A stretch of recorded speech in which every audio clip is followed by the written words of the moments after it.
नमस्कार, good afternoon, welcome, स्वागत सभी मित्रों का, प्यारे दोस्तों का, भावी शिक्षकों का एक बार फिर से आपके अपने लाइव सेशन में दिल से स्वागत स्वागत स्वागत। माफ़ी चाहूँगा क्योंकि आज क्लास लेट है और लेट होने का कारण ये है कि आज मैं हॉस्पिटल गया हुआ था अभी, तो मुझे आने में बहुत देर हुई है क्योंकि अपॉइंटमेंट लेट का था तो जाना पड़ा। खैर, तो कोई बात नहीं, अभी हम शुरू करते हैं और आज हम बात करते हैं स्ट्रेस के लाइव प्रैक्टिस सेशन की। स्ट्रेस के लाइव प्रैक्टिस सेशन की जब हम बात करते हैं तो इसमें बहुत अच्छा चैप्टर आपको है ये।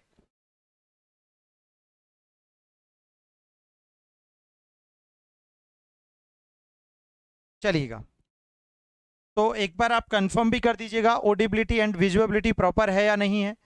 बिल्कुल, मुनमुन जी, मुन्नी देवी, रीति तिवाड़ी, गुड आफ्टरनून, सुप्रीता जी, ओके, खुशबू जी, कामिनी जी, स्वस्तिका जी,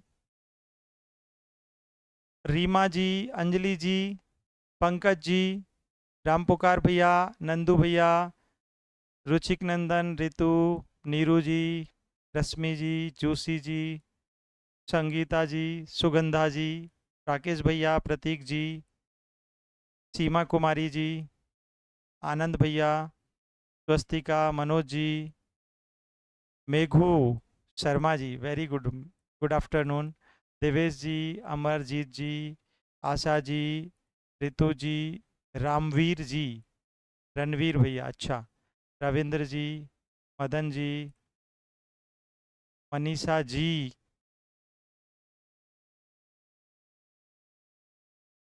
तो कभी कभी कुछ ये लफड़े झपड़े होते हैं ना, इनके चक्कर में जाना पड़ता है, तो माफ़ी चाहेंगे।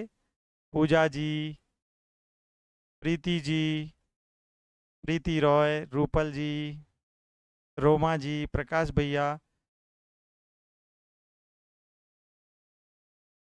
ओहो, वेरी एक्सीलेंट।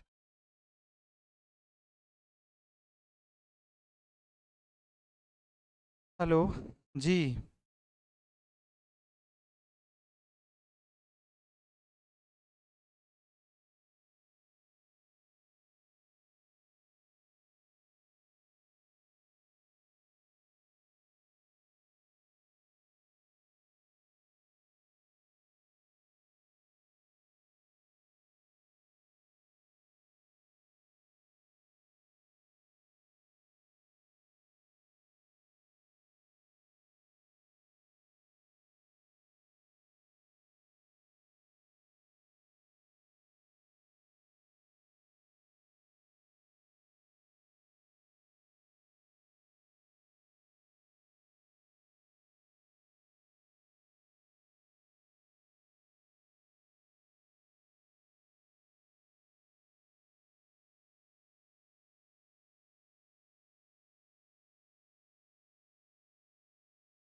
तो एस्टेट कैसे पास करेंगे सर?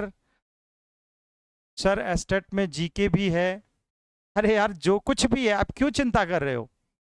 एस्टेट बहुत आसान है।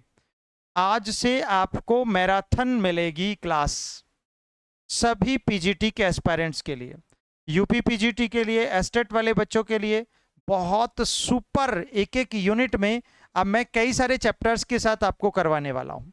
कभी कभी कुछ अर्जेंट काम होते हैं, हाँ, वही उसी की वजह से आज लेट हूँ। तो हमारे नए बच्चे भी शायद सोचें कि आज कुछ लोगों का पहला दिन है, तो आप चिंता नहीं करें, आपके पास मैटर बहुत सारा है। नए विद्यार्थी अच्छे से पढ़ें। न्यू लाइव बैच में जितनी सारी क्लासेज हैं उन सबको सबसे पहले पढ़ डालें, सबसे पहले, ठीक है। उसके बाद आपको जब ऊपर सेकंड नंबर पर जो वीडियोज सेक्शन है, वीडियोज सेक्शन में जाकर जो 220 के आसपास वीडियोज हैं, उसमें से साइकोलॉजी लाइव क्लासेज 139 वाली उसके बाद पढ़नी है। और डेली 5 घंटे, सभी विद्यार्थी सुन लो मेरे, यूपी पीजीटी के, बीपीएससी टीआरई 4 के, एस्टेट वाले विद्यार्थी हों, चाहे यूजीसी नेट भी साथ में दे रहे हो, या कुछ भी आप दे रहे हो, कोई भी एग्जाम, आपको कम से कम 10 घंटे डेली पढ़ना है। 5 घंटे आपको प्रैक्टिस में लगाना है, खूब सारे क्वेश्चंस निकालने, क्वेश्चन पे क्वेश्चन, क्वेश्चन पे क्वेश्चन निकालने हैं, ठीक है।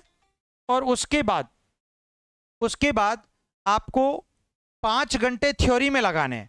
बस ये चलने दो आप, बाद में अपन देखेंगे, 5 दिन बाद बात करेंगे अच्छे से, ठीक है ना जी।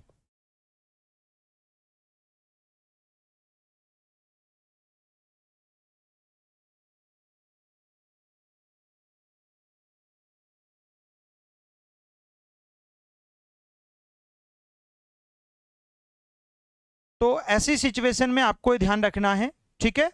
बिल्कुल प्यारे बच्चों, तो हम लोग आज बहुत ही सुपर प्रैक्टिस सेशन शुरू कर रहे हैं, और आज की क्लास में हम लोग स्ट्रेस के बारे में बात करने वाले हैं, क्योंकि स्ट्रेस हमारा, कल हम लोगों ने स्ट्रेस के बारे में बहुत सारी बातें की, उसकी प्रकृति की चर्चा की हम लोगों ने, उसकी कंसेप्ट की चर्चा की, उसके सिम्टम्स की चर्चा की, उसके काजेज की चर्चा की, और आज बात करते हैं हम उसकी complete. My dear Anil ji, आप सीधा पीडीएफ आपको न्यू लाइव बैच के कंटेंट पीडीएफ में जाकर मिल जाएगी, ठीक है ना, बिल्कुल मिल जाएगी, समझ।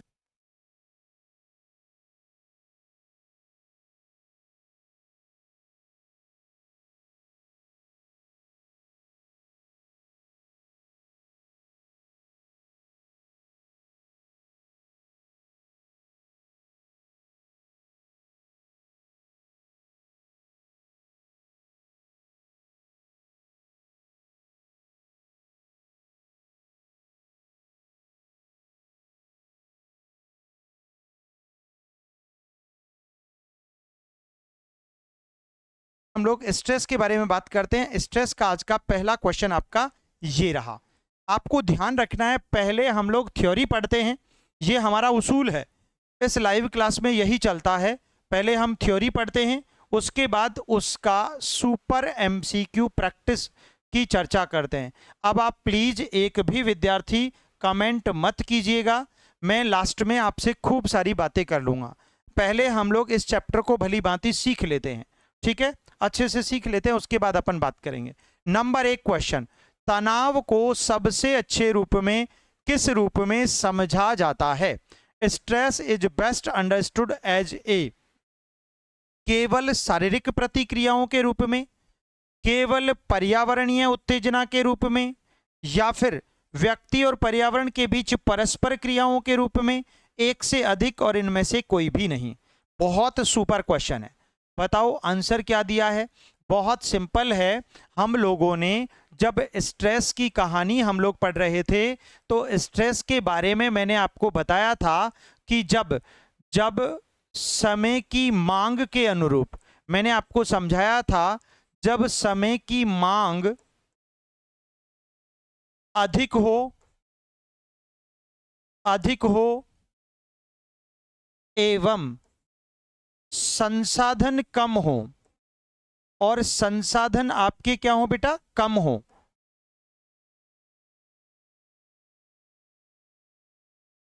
तो स्ट्रेस होता है, स्ट्रेस होता है, टेंशन होता है। मैंने ये आपको सिखाया था। तो ऐसी सिचुएशन में अब एक और प्रश्न आता है भाई, कि क्या स्ट्रेस कोई भी बालक, कोई भी जीव अपने जन्म से मां के पेट से लेकर पैदा होता है? कभी नहीं लेता, ठीक है ना। क्लास जिनका भी नहीं चल रहा है, वो मेरे मित्र, वो मेरे दोस्त क्या करेंगे, बहुत सिंपल, वो एक बार एप्लीकेशन को रिफ्रेश कर लें, ठीक है ना, यानी अपडेट कर लें, अपने मोबाइल को रीस्टार्ट कर लें, अगर कोई दिक्कत किसी के साथ हो रही है तो। मुझे लगता है होनी नहीं चाहिए। अगर हो भी रही है तो आप क्या करें, एक बार क्लास को रिफ्रेश जरूर कर लें, ठीक है बेटा। बाकी मुझे नहीं लगता कि किसी को कोई प्रॉब्लम होगा। डन, एक बार कंफर्म भी कर दो भाई, सब कुछ ठीक है ना। तो आगे बढ़े अपन।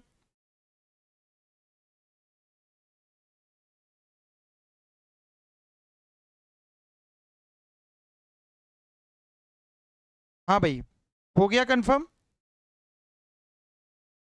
चलिएगा, तो समझ में आ गया। ऐप पर जाके लाइव सेशन में जाएं और वहां ओपन करें। बिल्कुल परफेक्ट कह रहे हैं प्रतीक जी, अच्छे से चल रहा है क्लास, ठीक है, डन। जिनका नहीं चल रहा है बेटा, आप एक बार वापस रिफ्रेश कर लो, कोई प्रॉब्लम नहीं है। Okay done. चलिए, तो इसका राइट आंसर क्या हो गया बेटा? व्यक्ति और पर्यावरण, और पर्यावरण के बीच जो परस्पर क्रियाएं होती हैं वही व्यक्ति के तनाव का कारण बनती हैं। यार एक बात बताओ, सीधी सिंपल सी बात है, मुझे मेरा लक्ष्य हासिल करना है, मुझे असिस्टेंट प्रोफेसर बनना है, राइट? और प्रोफेसर बनने के लिए जो परिस्थितियां हैं, जो वातावरण है, वो मेरे अनुकूल नहीं है। तो मुझे क्या करना पड़ेगा? उस थोड़ा सा स्ट्रगल करना पड़ेगा, मेहनत करनी पड़ेगी, मशक्कत करनी पड़ेगी, एफर्ट लगाना पड़ेगा। और ऐसी स्थिति में क्या होगा? ठीक है, ऐसी स्थिति में क्या होगा? बड़ा सिंपल, ऐसी स्थिति में हम लोग धीरे धीरे अपने लक्ष्य तक पहुंचने की कोशिश करेंगे, लेकिन बीच में बार बार तनाव होगा, बार बार स्ट्रेस उत्पन्न होगा। तो उस सिचुएशन को यहां पर कहा जाता है व्यक्ति और पर्यावरण के बीच परस्पर क्रिया। ठीक है, इसलिए बेटा सी आंसर राइट हो जाएगा। क्लियर है? चलिए, हाँ, अगला क्वेश्चन पढ़ते हैं हम लोग, सेकंड क्वेश्चन।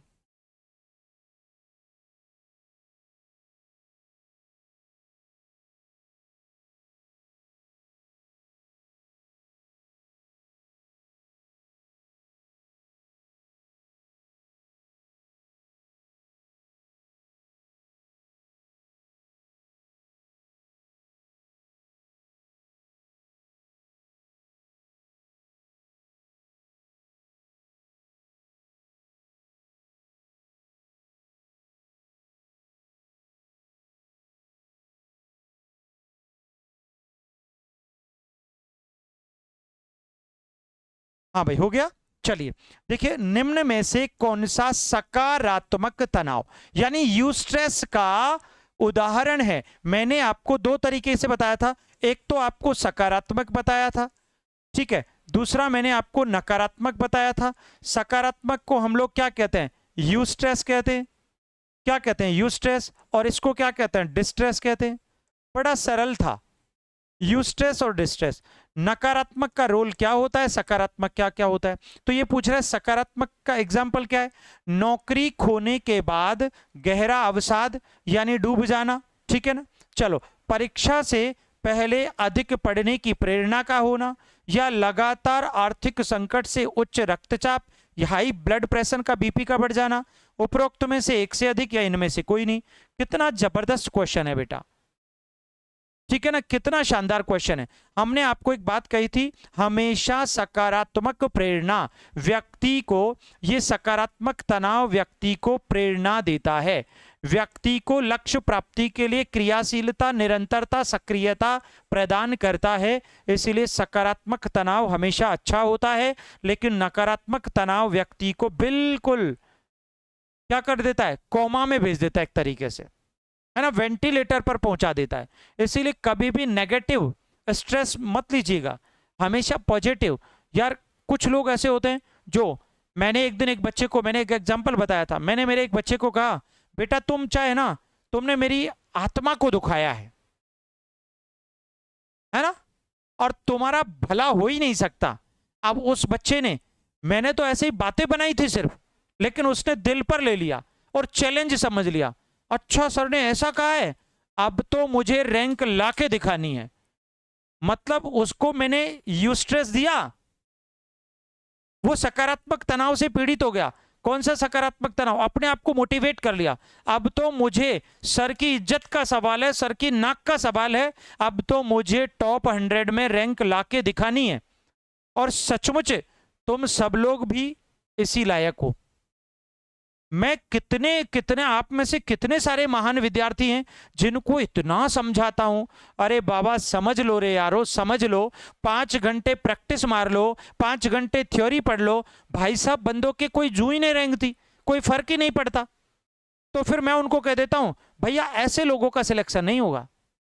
मैंने क्या बोला? सिलेक्शन नहीं होगा। तो फिर कुछ बच्चों ने चुनौती समझ लिया, अरे यार संजय सर ने ऐसे कैसे बोल दिया, अब तो रैंक ला के दिखाएंगे और सर के घर पे आएंगे और सर के हाथ से मिठाई खा कर जाएंगे। तो भाई साहब, यू आर मोस्ट वेलकम मेरे डियर्स, आपका दिल से स्वागत है, आपका अभिनंदन है। मैं अपने हाथ से मिठाई खिलाऊंगा मेरे बच्चों को। सिलेक्शन के बाद आप मेरे पास आइएगा, जरूर आइएगा। पूरे भारतवर्ष के बच्चों से आपको मुखातिब करवाऊंगा यूट्यूब के माध्यम से, ये वादा है मेरा। तो आप लेकिन इसको चैलेंज मान लीजिए। तो यही चैलेंज जो आपको प्रेरणा दे, आगे बढ़ने की शक्ति दे, उसे हमारे मनोविज्ञान में सकारात्मक तनाव कहते हैं। लेकिन नकारात्मक तनाव है ना, अरे यार सर ने बोल दिया, मतलब कोई मतलब नहीं है, कोमा में चले गए, वेंटिलेटर पर चले गए। मानवी जी एक बार बेटा, एक बार और रिफ्रेश करो, मोबाइल को स्विच ऑफ करके वापस ऑन कर लो बस। ऐसा ही इरादा है। अच्छा, गिफ्ट भी चाहिए, ठीक है, गिफ्ट भी मिलेगा, पक्का वादा है, गिफ्ट मिलेगा। अब कुछ भी मिले यार, गुरुजी का गिफ्ट कुछ भी हो सकता है, ठीक है ना, गुरुजी का गिफ्ट कुछ भी हो सकता है। समझ में आई ना बात? चलिए, तो जरूर मिलेगा, बस आप ये मेरा इरादा और वादा पूरा कर दीजिए बस, ठीक है ना। चलिए बेटा, तो समझ में आ गई बात। इसीलिए हमेशा सकारात्मक प्रेरणा क्या देता है बेटा, सकारात्मक तनाव हमेशा प्रेरणा देता है। क्या देता है? प्रेरणा, याद रखो। और ये कहता है कि नौकरी खोने के बाद अवसाद में डूब जाना, गहरा अवसाद, कौमा में चला गया जिंदगी में, नौकरी छूट गई ना तो अब जिंदगी खत्म। मतलब ऐसे जो लोग होते हैं ना, बस उनके लिए कहा है। तो इसको गहरा अवसाद का मतलब कौमा में चले जाना, ये डिस्ट्रेस है बेटा। ये क्या है मेरे बच्चे? डिस्ट्रेस है।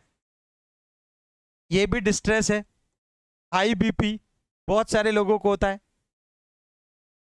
ठीक है ना। चलिए, क्लियर? तो बी लॉक कर दीजिए। थर्ड क्वेश्चन,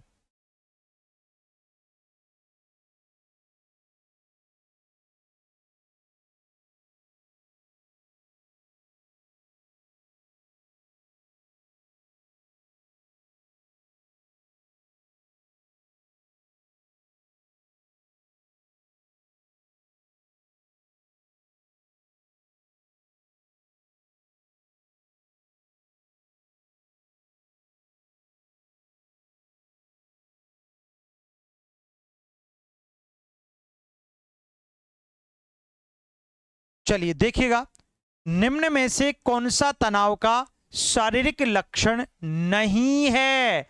सिर दर्द, अनिद्रा, भूलना, एक से अधिक, इनमें से कोई नहीं। यार एक बात बताओ, शारीरिक लक्षण पूछा है ना, ये शारीरिक, ये सिर दर्द तो बहुत होता है आजकल स्ट्रेस के कारण, और नींद तो आती कहां है ना, है ना, नींद मेरा चैन मेरा लुट गया सारा, ठीक है ना, किसके कारण? स्ट्रेस के कारण। लेकिन भूलना, ये आपकी स्मृति, मेमोरी प्रोसेस है जो कि आंतरिक होता है, ठीक है ना। भूलना, फॉरगेटिंग, फॉरगेटिंग का प्रयोग एबिंगहॉस ने किया था, जानते हैं आप इनको बहुत अच्छे से, ठीक है ना। चलिए, सी को लॉक कर दीजिएगा। अगला क्वेश्चन पढ़िए, निम्न में से कौन सा तनाव का संज्ञानात्मक लक्षण है? गजब का, कॉग्निटिव सिम्टम्स ऑफ स्ट्रेस। बेटा पढ़ाया था एज इट इज हूबहू। मैंने क्या कहा? अरे भैया, जितने भी नए विद्यार्थी ने एडमिशन लिया है, जुड़े हैं, प्यारे बच्चों, 5 घंटे थ्योरी पढ़नी है। और सभी पुराने बच्चों को भी सुन लो, नए बच्चे 15 घंटे पढ़ो, पुराने बच्चे 10 घंटे भी पढ़ेंगे तो काम हो जाएगा, क्योंकि उनको साइकोलॉजी से प्यार हो गया है, ठीक है ना। और नयों को अभी होना बाकी है। तो करना क्या है? तुम 15 घंटे पढ़ो, क्या दिक्कत आ रही है? 5 घंटे थ्योरी और 5 घंटे एमसीक्यू प्रैक्टिस मारना है, धुआंधार टेस्ट देना है। एंजाइटी, नकारात्मक विचार, अत्यधिक भोजन करना, एक से अधिक, और इनमें से कोई नहीं। सुपर डुपर प्रश्न। अब देखना है जोर कितना बाजुए कातिल में है। बेटा बता दो फटाफट आंसर क्या दिया है। भाई एक बात बताओ, बड़ा सरल क्वेश्चन है, मैंने आपको बताया था यहां पर। ओ हो, हम तो डूबेंगे सनम, लेकिन डूबेंगे तुम्हारे साथ। मैंने एक बात कही थी, ये चिंता, चिंता, ओ हो, संज्ञानात्मक तनाव का लक्षण पूछ लिया यार। और आपको पता है चिंता, चिंता कैसा सिम्टम है भैया? चिंता तो, ये चिंता तो आपका इमोशनल सिम्टम है ना बेटा। अरे इमोशनल यानी भावात्मक, इमोशनल सिम्टम है ये।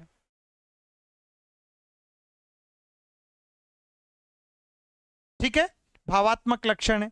और यार ये विचार है ना, विचार, मैंने बताया था जहां पर विचार आ जाए, जहां पर सोच आ जाए, मैंने बताया था जहां पर कल्पना हो, जहां पर निर्णय हो, जहां पर तर्क हो, जहां पर तर्क हो वहां पर होता है संज्ञान। तो फिर उत्तर क्या करो रे मेरे लड्डुओं? ये आ गया थॉट्स से पहचानना था। किससे पहचानना था? थॉट्स वर्ड से। तो इसीलिए ऐसे पढ़ोगे तो कैसे मजा आएगा। इतना सरल क्वेश्चन, दुनिया का सबसे सरल, और उसमें बड़ी गलती करी आपने। ऐसा नहीं करने का है। ओके बेटा, चलो बच्चों। और एक बात और सुन लो मेरे विद्यार्थियों, मेरे प्यारे लाडलो, आपको गलती से भी कभी भी 8 बजे वाली क्लास, आज मैराथन क्लास है, कोई कंडीशन में मिस नहीं करनी है। मैं कह रहा हूं प्रैक्टिस तो अब इस दौरान आप इतनी कर डालो, इतनी कर डालो। पर रही बात एस्टेट की, तो वो कोई बहुत बड़ी बात नहीं है, वो तो आसानी से हो जाएगा और एक अंदाज में हो जाएगा। लेकिन रैंक चाहिए, बात रैंक की है, सवाल रैंक का है ना? चलिए समझ गए मेरी बात को। किसी भी विद्यार्थी को गलती से नकारात्मक विचार आने लग जाएं तो मुझसे बात कर लेना, ठीक है ना? सर क्या करूं, डर लग रहा है, क्योंकि यहां तुम डरते बहुत हो। आज पूरा पढ़े ये चैप्टर तो मजा आ रहा है ना? क्या बात है, यही तो बात है मेरे बच्चे। एक्सीलेंट। कौन सा व्यक्तित्व प्रकार तनाव के लिए अधिक संवेदनशील है? अरे ऐसे ही पढ़ाया था। Which personality type is more prone to stress, है ना? Prone to stress, type A, type B. मैंने तो ये भी बताया था कि भैया ये दोनों है ना, ये दोनों रोजेनमैन और फ्रीडमैन ने दिए थे। मैंने तो बताया था आपको, अगर गलती से याद हो तो आपको, रोजेनमैन और फ्रीडमैन। मैंने आपको ये भी बताया था कि टाइप ए के लक्षण क्या होते हैं, टाइप बी के क्या होते हैं। मैंने ये भी बताया था, ये टाइप सी है ना, ये तो मॉरिस ने दिया था बेटा। किसने दिया था बेटा? मॉरिस ने। और मैंने ये भी बताया था टाइप C4 कैंसर होता है। C4 कैंसर की बीमारी जिनको होती है ना, उसका टाइप सी होता है, ऐसा मॉरिस बताते हैं। ऐसा कौन बताते हैं बेटा? मॉरिस बताते हैं, ठीक है ना? मैंने आपको बताया था कि टाइप ए वाले जो लोग हैं ना, वो अधीर होते हैं, प्रतिस्पर्धी होते हैं, चिड़चिड़े होते हैं, दुखी प्राय होते हैं, क्रोधी होते हैं, गुस्सैल होते हैं। भैया मैंने खूब अच्छे से पढ़ाया था, तो फिर तुमने गलत क्यों किया? अरे भैया तनाव के लिए टेंशन वाले तो ये रहे ना ए। अरे टाइप ए व्यक्तित्व हो जाएगा मेरे लड्डुओं। कौन सा हो गया बेटा? अरे जिन्होंने ए दिया है ना, वो पढ़कर आए हैं, है ना? वो पढ़कर आए हैं। जिन्होंने ए नहीं दिया वो लड़कर आए हैं। ये तो शांत और सहज होते हैं, शांत व सहज सरल स्वभाव के। बी वाले तो बच्चों, और ये होते हैं अधीर, धैर्य की कमी जिनमें होती है। अधीर मतलब इम्पेशेंट, धैर्य की कमी, है ना? Lack of impatient, lack of patience, ठीक है ना? अधीर होते हैं, तनावग्रस्त होते हैं, चिड़चिड़े होते हैं, प्रतिस्पर्धी होते हैं। समझ गए मेरे लड्डू? कोई दिक्कत किसी को? चलो बेटा, एक एक प्रश्न को देखो, एग्जाम में ऐसे ही छपेगा। और प्रश्नों को बनाना सीख जाओ तुम, ठीक है? बाकी तो जो होगी देखा जाएगा। मस्त रहो आप, चिंता ना करो, ठीक है मेरे मित्र। चलिए अगला प्रश्न पढ़ लेते हैं। तो उत्तर क्या किया हम लोगों ने? ए कर दिया बेटा, ए लॉक कर दीजिएगा। नंबर 6, तनाव को दीर्घकालिक यानी क्रॉनिक कब माना जाता है? मैंने कहा था stress is considered chronic when. Chapter खूब आता है ये, पढ़ के आना। अरे भैया इसकी थ्योरी कंप्लीट कल ही पूरी हुई है, 2 दिन में पढ़ाया था चैप्टर पूरा, जिसमें इसकी थ्योरी पढ़ा दी, इसका कंसेप्ट पढ़ा दिया, इसका नेचर पढ़ा दिया, इसके सिम्टम्स पढ़ा दिए, इसके कॉजेज पढ़ा दिए, और फिर उसके बाद मैं बात कर रहा हूं उसके प्रैक्टिस क्वेश्चंस की।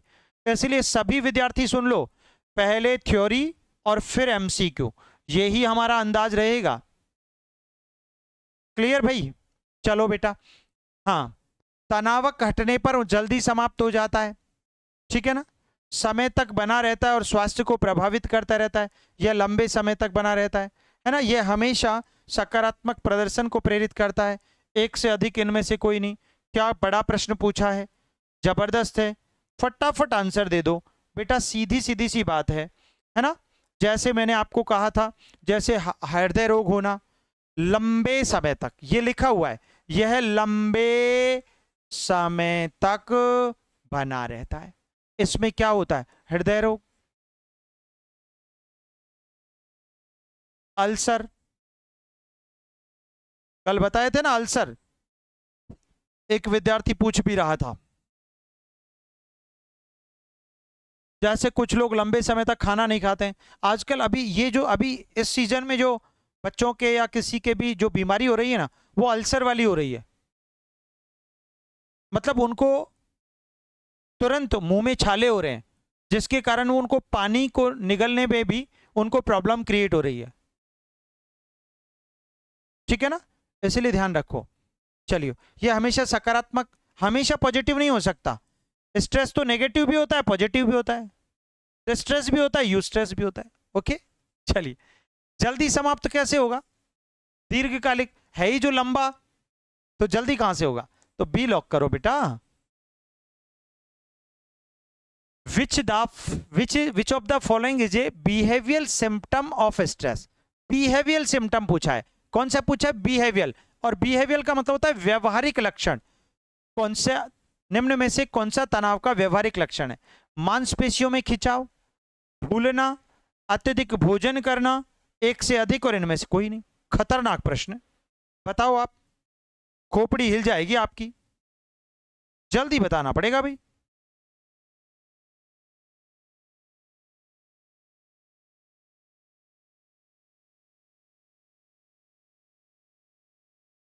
बी आंसर आ रहा है। क्वेश्चन नंबर 7 पढ़ रहे हैं अपन बेटा, कुछ लोगों का सी भी आ रहा है।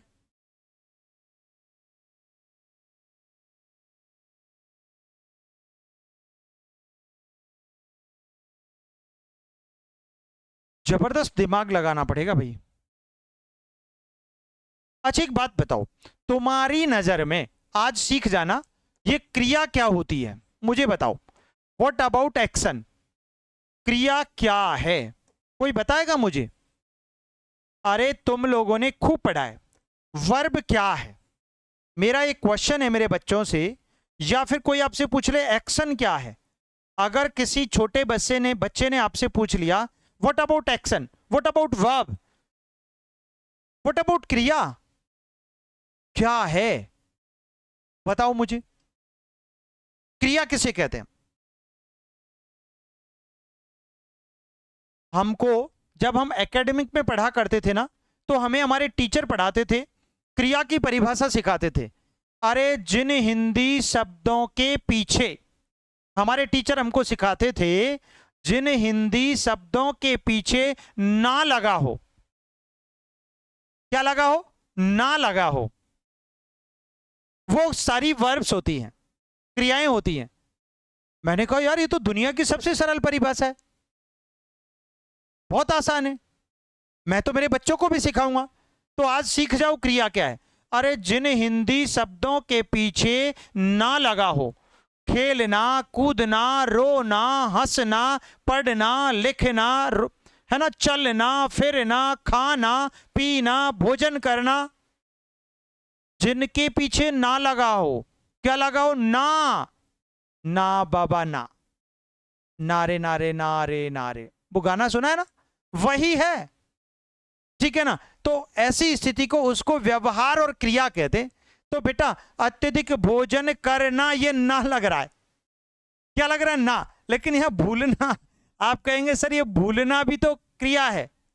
हाँ है, लेकिन यहां पर ये नाउन है। नाउन और क्रिया में थोड़ा सा दिमाग लगाना पड़ेगा। ऐसे तो फिर आप कहोगे सर रोजाना, इसमें भी ना लगा है। अरे ना बाबा ना, ये टाइम एडवर्ब है। तब मुझे आपको हिंदी और इंग्लिश साथ में सिखानी पड़ेगी, है ना? Noun, verb, adjective, adverb, etcetera. चलिए समझ गए? ये तो बेटा मांसपेशियों में, ये मांसपेशियां भैया शरीर के अंदर होती हैं, तो बेटा ये शारीरिक प्रकार हो गया ना, ये तो शारीरिक हो गया। और भूलना, और भूलना तो यार, ये भूलना और वो करना, ये तो आपका मानसिक पक्ष है ना, ये तो आपका मानसिक पक्ष को रिलेट करता है ना? और मानसिक पक्ष किस में आता है बेटा? संज्ञानात्मक प्रकार में आता है। किस में आता है? तो ये संज्ञानात्मक में चला गया, चला गया। अब बचा कौन? व्यावहारिक। तो ये आपका व्यावहारिक हो गया। अरे पढ़ोगे तो जानोगे बेटा, कभी मत भूलो, अच्छे से पढ़ो। भाई स्ट्रेस के टाइप्स पूछ लिए इसने, निम्न में से कौन सा तनाव का व्यवहारिक लक्षण है? लक्षण पूछ लिए, तो लक्षण, शारीरिक लक्षण, संज्ञानात्मक लक्षण, व्यावहारिक लक्षण। तो आंसर क्या हो गया बेटा? That is C. तो सी लॉक करो ना। क्या लॉक करोगे बच्चे? सी करोगे। बात क्लियर है ना? कोई डाउट है क्या किसी को? मजा आ गया ना? चलो शाबाश। क्लास को देखिए, एक सेकंड रुको, क्योंकि भाई अब तो पढ़ने का कोई शॉर्टकट नहीं है, कोई शॉर्टकट नहीं है।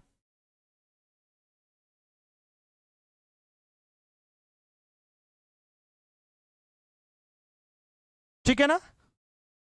इसीलिए मैं कहता हूं, कम से कम आप लोग जो शाम को 8 बजे वाली यूट्यूब वाली क्लास होती है ना, गलती से मिस मत किया करो, बिल्कुल नहीं। उसके बाद आज मैराथन लेकर आ रहा हूं,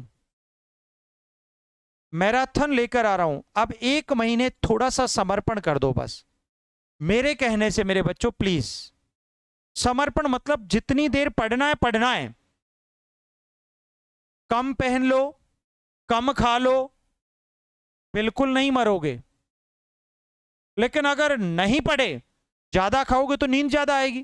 तो इस नींद से बचने के लिए कम खाओ, लिमिटेड। मैं ऐसा नहीं कहता कि भूखे रहो, ना बाबा, कम खाओ मतलब कम खाओ, है ना? क्योंकि भूलना मानवीय स्वभाव है, आप भूलोगे, और भूलना भी चाहिए। ठीक है ना? तो समझ जाइए बस। चलिए अगला पढ़ते हैं। कौन सा मॉडल तनाव को 3 चरणों, सतर्कता, प्रतिरोध और थकावट में समझाता है? क्या पढ़ाया था, मुझे याद है ना? Which model explains stress in 3 stages? समझा दिया था आपको, अलार्म, रेसिस्टेंस और एग्जॉशन। बताओ कौन बताता है? कैनन का आपातकाल सिद्धांत बताता है, या फिर फटाफट बता दो, या फिर शैली का सामान्य अनुकूलन सिंड्रोम बताता है, या फिर लेजारस का मूल्यांकन सिद्धांत बताता है, या इनमें से सभी, या इनमें से कोई नहीं? बोलो बेटा, जल्दी बताओ। सर बीपीएससी के सिलेबस के अकॉर्डिंग क्या पढ़ाएं? बीपीएससी सिलेबस के अकॉर्डिंग तुम ये टेंशन छोड़ो, वो हमारी टेंशन है।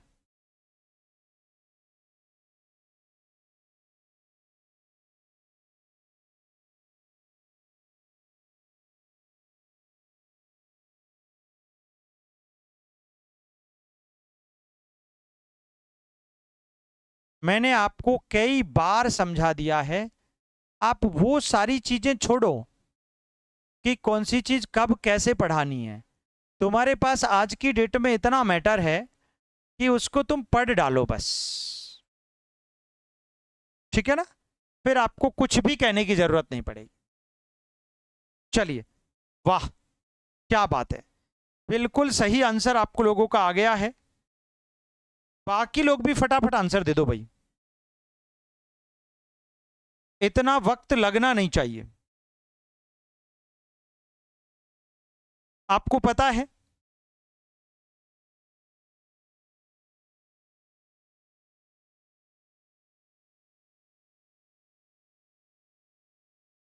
वाह शाबाश।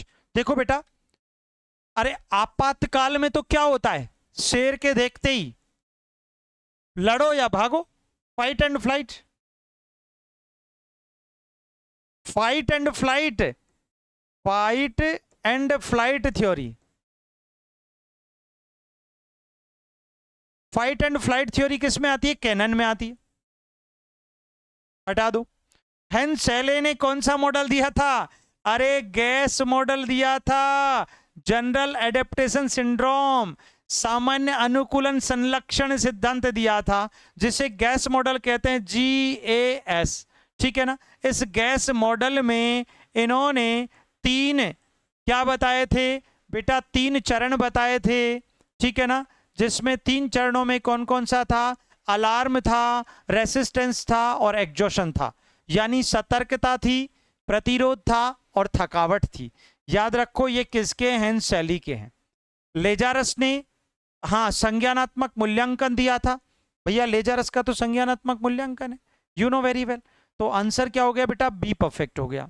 अगला प्रश्न पढ़ो, निम्न में से कौन सा तनाव का मनोवैज्ञानिक कारण है, which one is a psychological cause of stress, which one is a psychological cause of stress, बताओ। थायराइड असंतुलन, नकारात्मक सोच, वायु प्रदूषण, उपरोक्त में से एक से अधिक, इनमें से कोई नहीं। जल्दी बता दो, फटाफट बता दो बेटा, क्या होगा बेस्ट एंड राइट आंसर।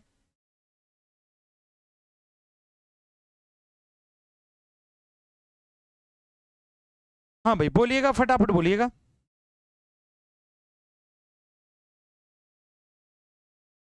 कौन सा तनाव का मनोवैज्ञानिक कारण है।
सा तनाव का मनोवैज्ञानिक कारण, आपसे कारण पूछा है, कॉजेज में से पूछ रहा है कि साइकोलॉजिकल कौन सा है, थायराइड असंतुलन है, नकारात्मक सोच है, या वायु प्रदूषण है, या इनमें से कोई नहीं।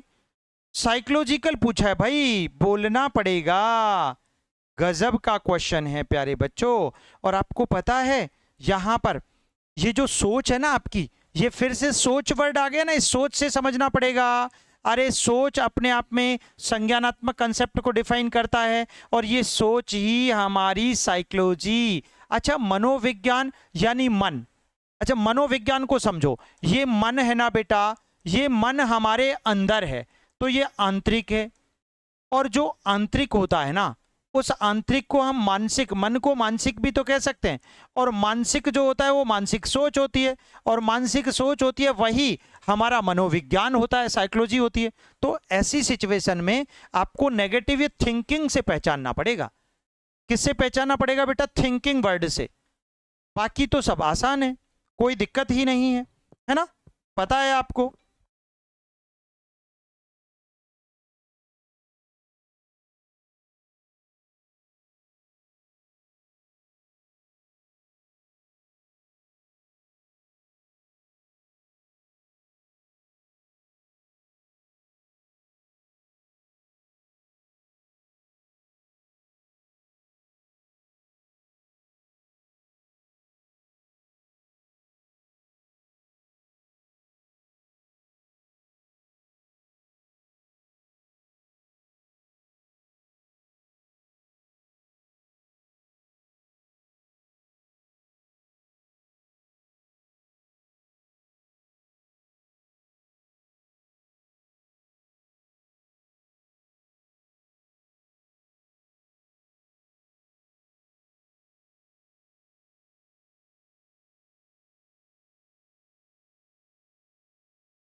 हाँ, और दूसरी बात यह है कि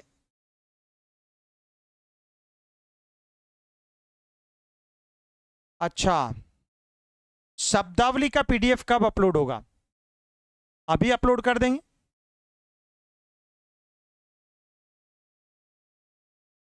वो उसमें कुछ बच्चों को प्रॉब्लम चल ही रही है, ठीक है ना। चलिए, तो देखिएगा, थायराइड असंतुलन अगर हम बात करें, ये तो आपका जैविक कारण है, ये आपका मनोवैज्ञानिक हो गया, ये मनोवैज्ञानिक हो गया, और ये आपका पर्यावरणीय कारण हो गया, वातावरणीय कारण।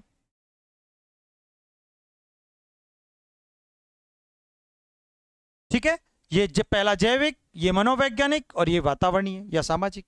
चलो अगला, निम्न में से कौन सा तनाव का सामाजिक कारण है? सोशल कॉज, पारिवारिक विवाद, उच्च रक्तचाप, हार्मोन असंतुलन, इनमें से कोई नहीं, एक से अधिक। बताओ। आसान है, दैट्स वेरी इजी। हाँ बिल्कुल होता है, एनवायरमेंट में परिवार से भी टेंशन होता है, ये बात सही बोले हैं आप, ये बात 100% सही बोले हैं आप। आसान है, क्योंकि सामाजिक पूछ रहा है, तो सामाजिक कारण में आपका पारिवारिक विवाद हो गया है, यानी यही तो सामाजिक होगा, क्योंकि परिवार, समाज, मित्र मंडली, है ना, फ्रेंड्स ग्रुप जो होता है, वो सब आपका समाज है, वो सब आपके पारिवारिक कारणों में शामिल हो जाएंगे। इस कारण से आंसर ए होगा, क्योंकि उच्च रक्तचाप, अरे बीपी है भैया, दादाजी को हुआ करता था, तो आपको भी है ना, दादाजी को हाई ब्लड प्रेशर था, तो आपको भी है, तो बेटा ये उच्च रक्तचाप जो हो गया ना, ये क्या हो गया, आपका जैविक कारण हो गया, ये आपका जैविक हो गया। और हार्मोनल असंतुलन की अगर बात करोगे, हार्मोनल असंतुलन की अगर बात करोगे, तो ये हार्मोनल असंतुलन जो है ना, ये आपका, ये जैविक हो गया।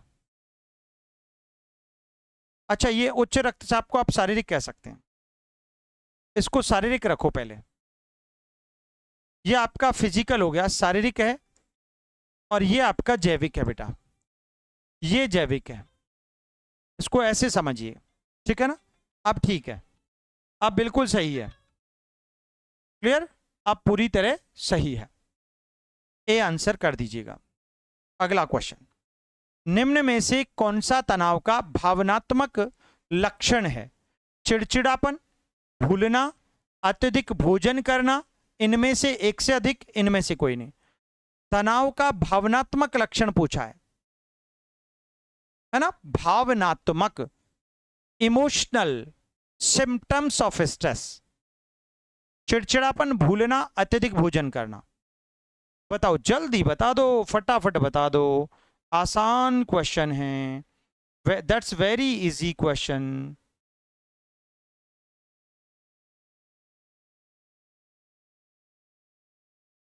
देखो भाई, मैंने आपको कहा था, सिंपल, ये आपका भावनात्मक हो गया, ये आपका संज्ञानात्मक हो गया, और ये आपका व्यावहारिक हो गया। खत्म बात, दैट्स वेरी इजी। तो आपका आंसर क्या हो गया बेटा? सॉरी, ये रहा, ए आंसर परफेक्ट हो जाएगा, है ना। चिड़चिड़ापन से आपको क्या आता है? क्रोध, और क्रोध क्या है? एक संवेग है, एक भाव है, ठीक है ना, बिल्कुल 100% हो जाएगा, है ना। इरिटेबिलिटी, इरिटेट हो जाते हैं ना हम लोग। अगला क्वेश्चन, कैनन के अनुसार तनाव सक्रिय करता है, according to Cannon, stress activates, किसको एक्टिवेट करता है? पैरासिंपैथेटिक स्नायु तंत्र को, सिंपैथेटिक स्नायु तंत्र को, अंतःस्रावी ग्रंथियों को, एंडोक्राइन ग्लैंड्स को, या सिंपैथेटिक नर्वस सिस्टम को, या फिर पैरासिंपैथेटिक नर्वस सिस्टम को? बहुत अच्छा प्रश्न है, पढ़ाया था हमने, एज इट इज फॉर्म में पढ़ाया था। जल्दी बता दीजिएगा क्या बेस्ट आंसर होगा। अरे भाई, कैनन के अनुसार, क्योंकि कैनन का संबंध तो आपको पता है ना, क्या है? Fight and flight.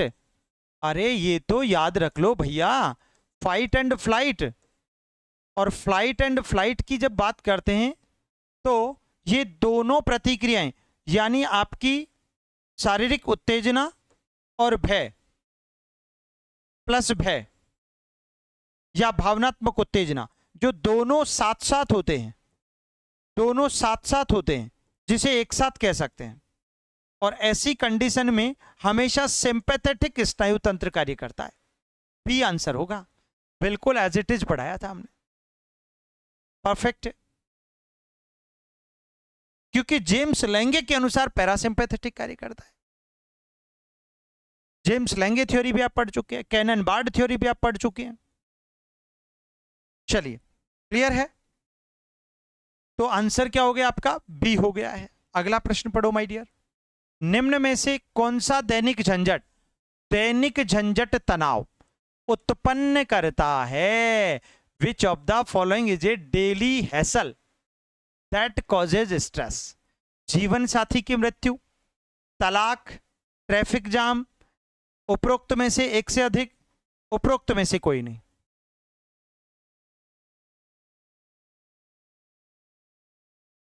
अरे भाई आसान है, दैट्स वेरी इजी।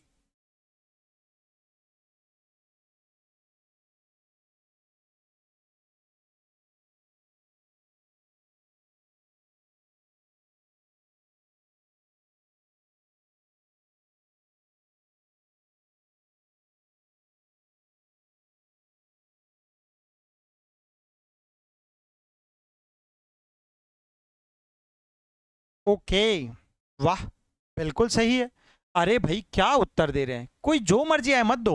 देखो ये आपका दीर्घकालिक है, दीर्घकालिक स्ट्रेस को जन्म देता है, ठीक है। ये भी आप तलाक, ये भी आपको दीर्घकालिक तक तनाव में रखता है, लंबे समय तक। जिनका तलाक हो जाता है उनसे पूछो। लेकिन ये है ना, ये डेली का मामला है ना, डेली, ये दैनिक क्रियाओं में। जब भी ऑफिस जाते हो ना यार, जब भी ऑफिस जाते हो आपको ट्रैफिक जाम मिलता है, और ट्रैफिक जाम के कारण आप लेट हो जाते हो, और लेट होने के कारण बॉस आपको डांटता है, और इससे आप हमेशा स्ट्रेस में रहते हो। तो भैया ये ट्रैफिक जैम वाली जो समस्या है ना, ये आपकी दैनिक झंझट है। क्या है? हाँ, डेली रूटीन का कंसेप्ट है। जाम में फंसे हो कभी? जो फंसते हैं ना जाम में, घर आना होता है उनको, आज सोचते हैं यार जल्दी चलना है यार, है ना, मैडम साहिबा को हॉस्पिटल दिखा के लाना है, उनको पता नहीं स्ट्रेस की बीमारी हो रखी है, तो उनको ठीक करवा के लाना है। भाई साहब डॉक्टर से अपॉइंटमेंट लिया हुआ है ना। मुझे भी आज यही हुआ कि मुझे टाइम से आपकी क्लास में पहुंचना था, डॉक्टर के पास गया हुआ था मैं, है ना, लेकिन नहीं पहुंच पाया, तो इस कारण हमारी क्लास लेट हो गई। क्लियर? तो ऐसा होता है ना, तो ट्रैफिक जैम में फंस जाता है आदमी, तो ऐसी स्थिति में वो बड़ा स्ट्रेस वाला कंसेप्ट बन जाता है। तो सी परफेक्ट होगा। नेक्स्ट क्वेश्चन, तनाव को व्यक्तिनिष्ठ कहा जाता है क्योंकि, तनाव को सब्जेक्टिव क्यों कहा जाता है आखिर बताइए? Stress is said to subjective because यह सबके लिए समान होता है, इसलिए कहा जाता है। यह व्यक्ति की धारणा पर निर्भर करता है, इसलिए कहा जाता है। इसका केवल जैविक आधार होता है, इसलिए कहा जाता है। एक से अधिक उत्तर हैं या इनमें से कोई नहीं है? बड़ा आसान क्वेश्चन है। हाँ, क्वेश्चन को समझो। अरे मेरे लाडलो, ऐसा मत करो बेटा, ऐसा मत करो, पढ़ लो बस अच्छे से।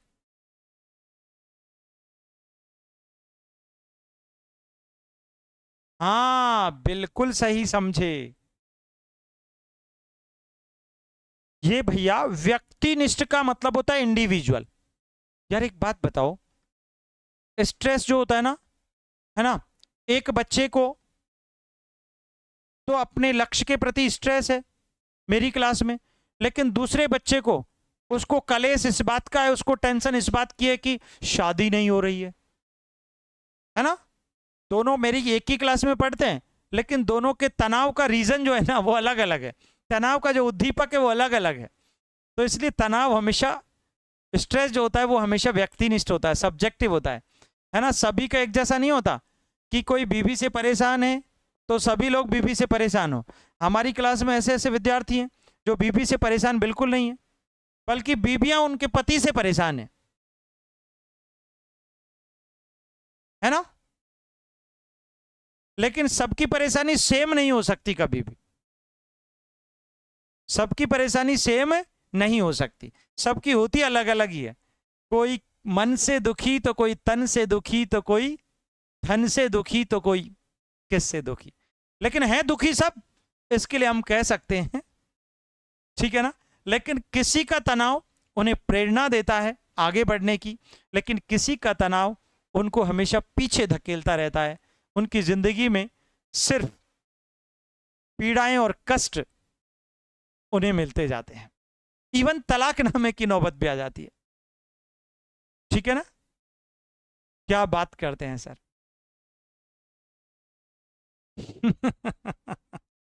मैम नहीं होती होंगी, अरे भाई ऐसा नहीं है, मैं ऐसा नहीं कह रहा। हाँ, ये देखो हमारे राकेश जी पड़ोसन से परेशान है। ओ माय गॉड, पिंकी कह रही क्योंकि आप गुस्सा नहीं करते इसलिए। गुस्सा तो मैं कई बार आप पर भी हो जाता हूं, ठीक है ना? अच्छा, एज आई, देखो एग्जाम्पल हमारे श्याम जी का, ग्रेट। चलिए, निम्न में से कौन सा तनाव का पर्यावरणीय कारण हो सकता है ना? Which of the following can be an environmental cause of stress. Environmental cause of stress, ध्वनि प्रदूषण, नौकरी की का खोना, नकारात्मक आत्मिक छवि का होना, उपरोक्त में से एक से अधिक, इनमें से कोई नहीं। बोलो, अच्छा प्रश्न है, बहुत अच्छा प्रश्न है।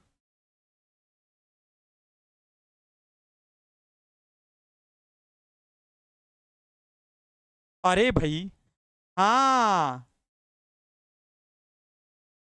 बीवी का डर सबको लगता है। नो, हाँ सही बात है। I because of I am also a human, ठीक है ना? मैं भी एक व्यक्ति हूं। ध्वनि प्रदूषण, तो बेटा ये कौन सा कारण है? ये पर्यावरणीय कारण है।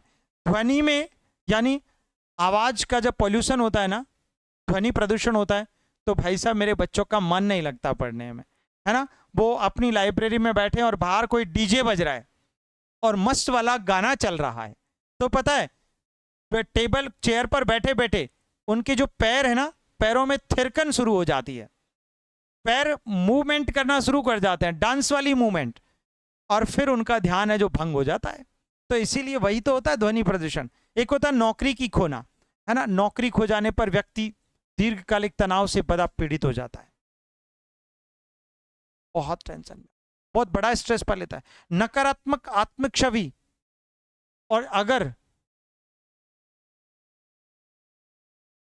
हाँ ये बात बढ़िया है, ये बात सुप्रीता जी ने बोली है जो वास्तव में लाजवाब है। और बीवी घर में ना हो तो घर घर भी नहीं लगता, ये तो 1000% सत्य है। भाई साहब चाहे कितना भी लड़ लें, लेकिन मन तो सचमुच, और घर तो अच्छा तभी लगता है।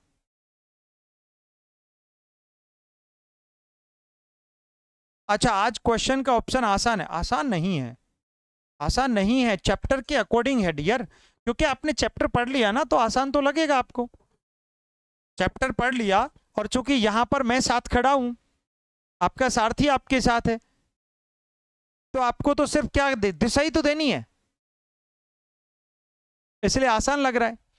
जब आप ओरिजिनल जब पेपर देते हो, हमारा टेस्ट, अपना जब लाइव टेस्ट में आप अपनी अप्रोच क्लैरिफाई करते हो, तब देखो वहां पर हवा निकल जाती है अच्छे अच्छों की। इसलिए ऐसा मत समझो, आप पढ़ो, आप धुआंधार, ठीक है ना बच्चे? तो आंसर ए कर दो। अगला क्वेश्चन पढ़ो। निम्न में से कौन सा तनाव की प्रकृति नहीं है?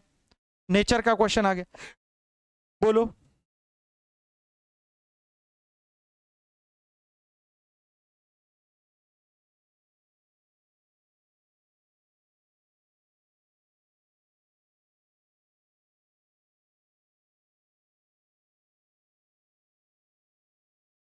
हम्म,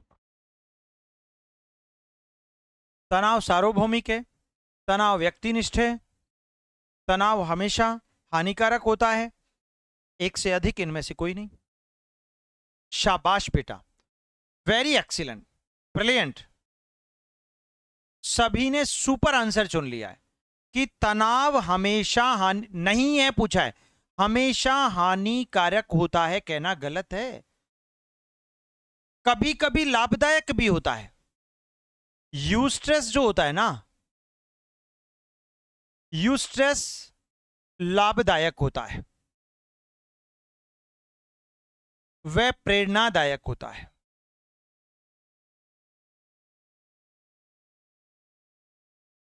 ठीक है ना, इसीलिए यह कहना गलत बात है, इसलिए यही इसकी अप्रोच नेगेटिव हो गई कि ऐसा नहीं होता। ठीक है ना, चलिए नेक्स्ट। निम्न में से कौन सा तनाव का संज्ञानात्मक लक्षण है ना, बोलो बेटा। Cognitive symptom of stress, which one is? गुस्सा, भूलना, मांसपेशियों में दर्द, उपरोक्त में से एक से अधिक, इनमें से कोई नहीं। जबरदस्त क्वेश्चन है, बोलना तो पड़ेगा। सर अभी तक जो भी हम उपलब्धि प्राप्त किए हैं वो अपनी बीवी के कारण, वाह, हाँ ये तो सच है, इसमें तो कोई डाउट ही नहीं है ना भाई। हमारी उपलब्धियों में हाथ तो उन्हीं का होता है, इसमें कोई डाउट नहीं है। सपोर्ट तो वहीं से होता है, मानसिक सपोर्ट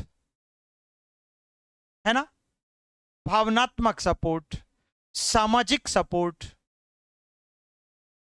नैतिक सपोर्ट, कोई डाउट नहीं। इसीलिए तो कहते हैं अधूरे हैं उसके बिना। स्वयं भोले बाबा ने अर्धांगिनी रूप धारण इसीलिए किया था, बराबर का इंपोर्टेंस दिया कि you are the same same, you are the same, है ना, we are the same same, हम लोग सेम सेम हैं, इसीलिए कभी कम नहीं आंकना चाहिए। और बात सही है, ये आपका भावात्मक हो गया, भावात्मक हो गया, भावनात्मक हो गया, ये आपका संज्ञानात्मक हो गया, और मांसपेशियों में दर्द ये आपका शारीरिक हो गया। That's very simple, clear. चलिए ठीक है, हमने भी दे दिया है वो, टेंशन ना लीजिएगा।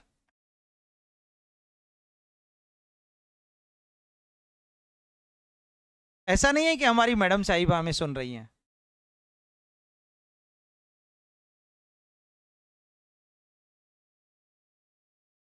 जिसका शादी नहीं हुआ है उसको तो ज्यादा अनुभव है आजकल, वो तो पड़ोसियों को देख देख के आजकल पूरा अनुभव और आनंद ले रहे हैं।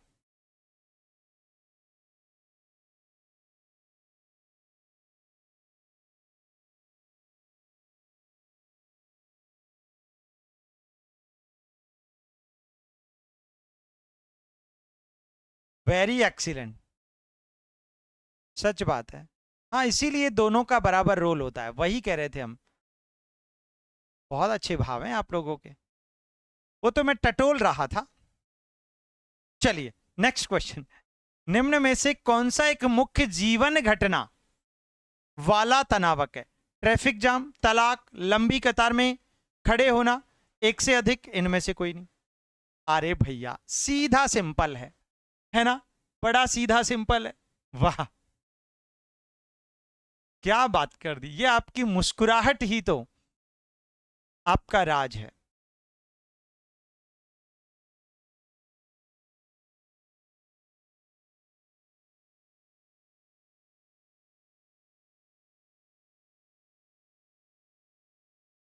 चलिए बहुत अच्छी बात है। देखो भाई, अरे भाई एक मुख्य जीवन घटना, ये तो दैनिक घटना है, ये तो दैनिक झंझट है, ये तो दैनिक झंझट में चला जाएगा। ये जीवन घटना सारी जिंदगी भर, ये आपकी जीवन घटना है। अगर किसी का तलाक हो जाता है ना तो फिर सचमुच जीवन जीने में बड़ा मुश्किल होता है। तो जीवन घटना, लंबी कतार में खड़ा होना, ये लंबी कतार में खड़ा होना कोई जीवन घटना नहीं है कि जिंदगी भर कतार में थोड़ी खड़े रहना है, नेवर। ये तो आपकी रूटीन है।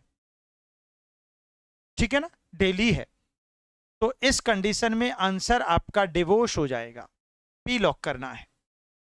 नेक्स्ट क्वेश्चन, लेजारस के अनुसार तनाव कब उत्पन्न होता है? According to Lazarus, stress arises when प्राथमिक मूल्यांकन तटस्थ होता है, या फिर मांगे संसाधनों से अधिक हो जाती हैं, या फिर तनावक हमेशा शारीरिक होते हैं, या फिर एक से अधिक, इनमें से कोई नहीं। गजब की बात बोली थी इन्होंने, और ऐसे कैसे समझाया था हमने आपको। हाँ, एक गलत कदम जीवन खत्म। देखो कितनी अच्छी उक्ति यूज की है राकेश जी ने, क्या बात है भाई, मजा आ गया यार, कुछ भी कहो, है ना। तो मित्रों, आज का ये हम अंतिम प्रश्न पढ़ रहे हैं, अंतिम क्वेश्चन पढ़ रहे हैं, क्योंकि आज क्लास लेट स्टार्ट हुई थी, उसके लिए हम सॉरी कहेंगे एक बार पुनः।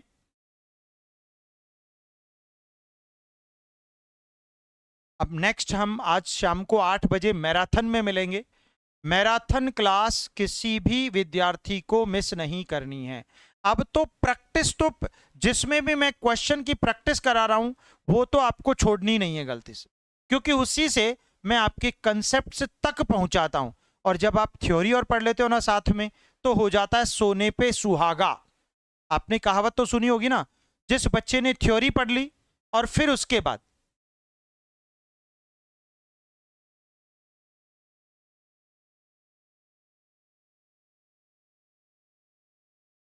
कोई बात नहीं बेटा, वो सब ठीक हो जाता है,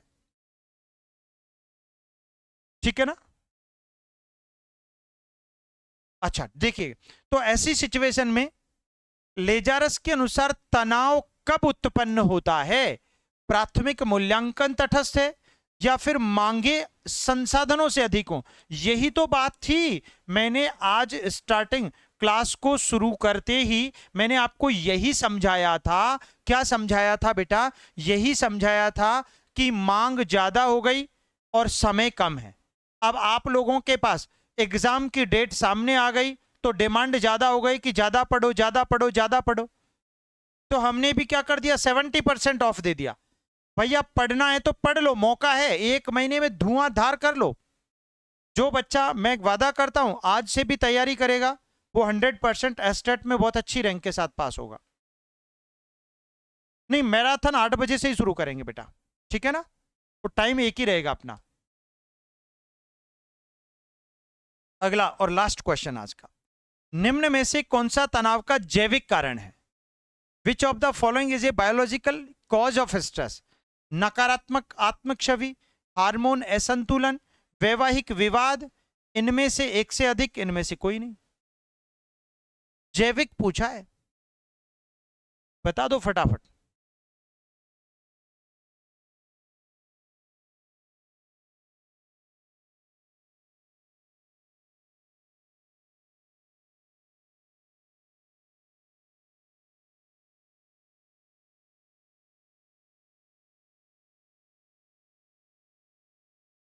कोई बात नहीं, बहुत अच्छा स्कोर है।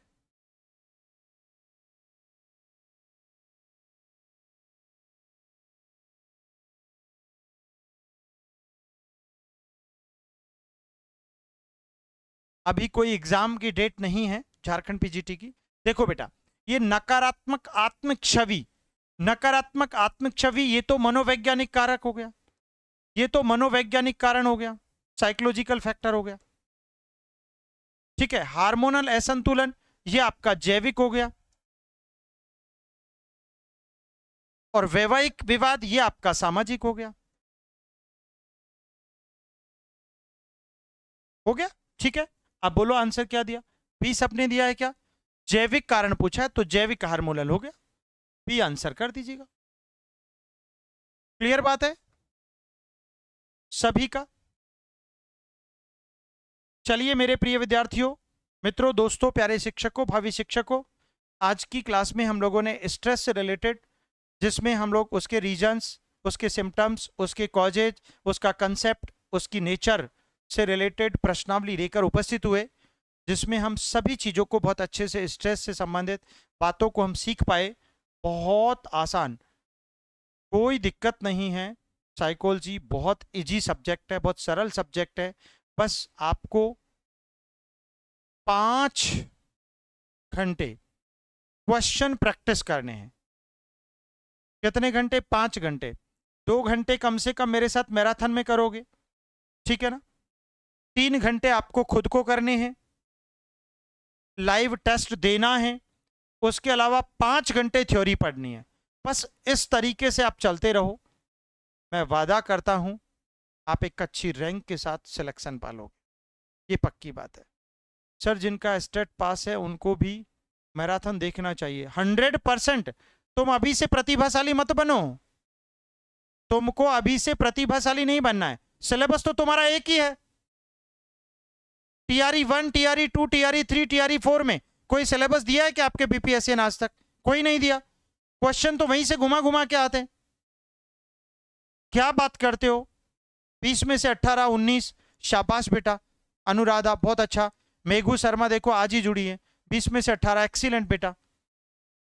फटाफट जल्दी, जो नए विद्यार्थी हैं फटाफट न्यू लाइव बैच की सभी क्लासेज को, जितनी भी 79 या 80 के आसपास क्लासेज हैं, उनको ठोक के पढ़ डालो पहले, उसके बाद रिकॉर्डेड वाले में। फिर इतना पढ़ने के बाद मुझसे बात कर लेना जब आपकी न्यू लाइव बैच की सारी क्लासेज हो जाए। और रोजाना आपको टेस्ट देने कितने? सर गलत हो जाता है, गुस्सा आता है खुद पर। बेटा गुस्सा नहीं करना, कोई बात नहीं। Ruchi Kundan, Anuradha, thank you so much, welcome. चलिए तो ठीक है, आज के लिए इतना ही। आज थोड़ा समय कम दिया है क्योंकि आज क्लास लेट स्टार्ट हुआ था, आधा घंटे, क्योंकि हमारा 2:30 का टाइम फिक्स है, 2:30 बजे क्लास स्टार्ट होता है। चलिए धन्यवाद, जय हिंद, जय भारत। रेखा शर्मा जी, सरिता जी, मुनमुन जी, ज्योति मिश्रा। अच्छा ज्योति मिश्रा अब जाके देखिए। Rajesh Ranjan, thank you so much dear. Mamta Thakur ji, Seema Kumari ji, बहुत बहुत धन्यवाद। आप सभी का प्यार हमेशा बरसता रहे। मानवी जी, 2 गलत हो गए, नहीं होने चाहिए थे, कोई बात नहीं बेटा, और प्रैक्टिस करो। Thank you so much. Sugandha ji, Reema ji, Priyanka ji, Neha ji, Sunita, estate पास है उनको।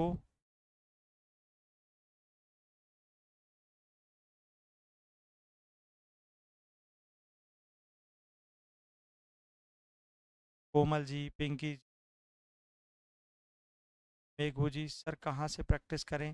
बेटा test, live test. Meghu Sharma, आपको test, freedom test coupon code लगाओ और टेस्ट पेपर ज्वाइन करो। अच्छा सुन लो, सुन लो, सुन लो, सुन लो, सुन लो, जिन्होंने, जिन विद्यार्थियों ने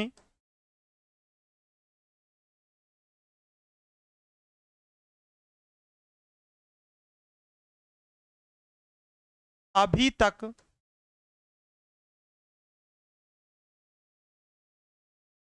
अभी तक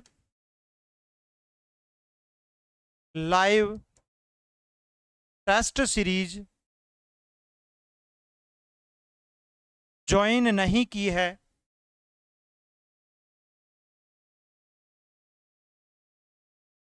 तो आप फ्रीडम टेस्ट, तो आप कूपन कोड, ये आप ही का कूपन कोड है जो इस बैच में एडमिशन ले रखे हैं, कूपन कोड फ्रीडम टेस्ट, ये की लगाना है, FREEDOM,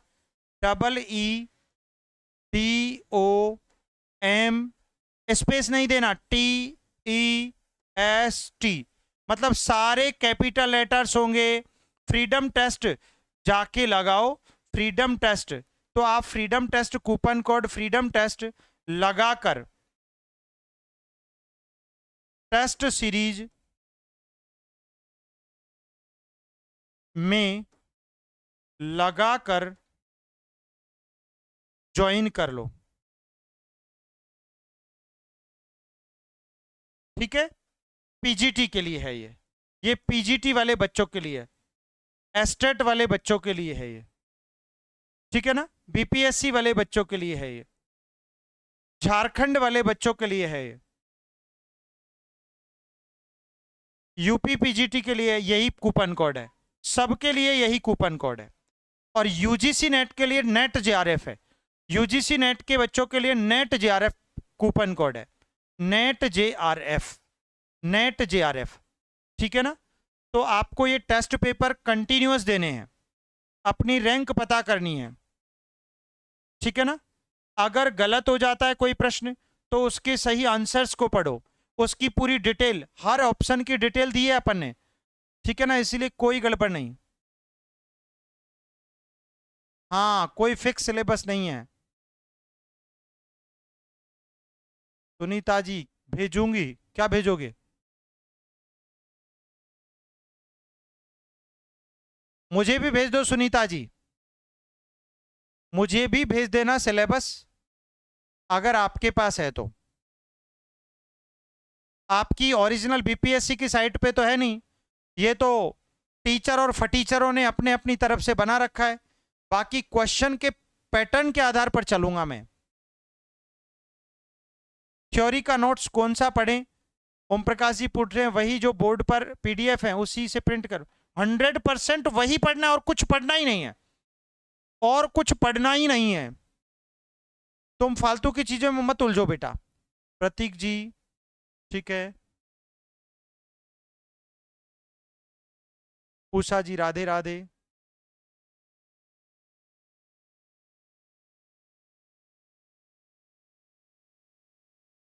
सिंधु जी अच्छा ठीक है। हाँ, क्योंकि अब तो भाई न्यू स्टूडेंट इसलिए आए ना। छत्रधारी जी क्या हाल है आपके? सर टेस्ट पीडीएफ कहाँ मिलेगा? पीडीएफ अभी नहीं मिलेगा मुकेश जी, पहले एक टेस्ट को 4 बार दो तब मिलेगा। सर नंबर किस नंबर पर सेंड करना है? लक्की कुमारी झारखंड माध्यमिक आचार्य का एग्जाम कब होगा सर? बेटा अभी कोई डेट नहीं है आपकी। सर हमें आप नंबर दे दीजिए कितना फिट करना है आप। अच्छा ठीक है, फ्रीडम टेस्ट सीरीज वाले के लिए, हाँ एस्टेट के लिए 299, ये आपका ओनली 299 रुपये है, 299 रुपये है, 299 रुपये आपके पुराने, मेरे पुराने सभी आप लोगों के लिए, बस टेस्ट सीरीज का जो करना ही है ना। जब बैच ले लिया है तो ये कंजूसी और मत करो, पढ़ो आप अच्छे से, ठीक है। राधे राधे अमित जी, चलिए स्वागत, धन्यवाद। मिलते हैं शाम को 8 बजे की क्लास में, धुआंधार मैराथन सेशन में। Thank you so much.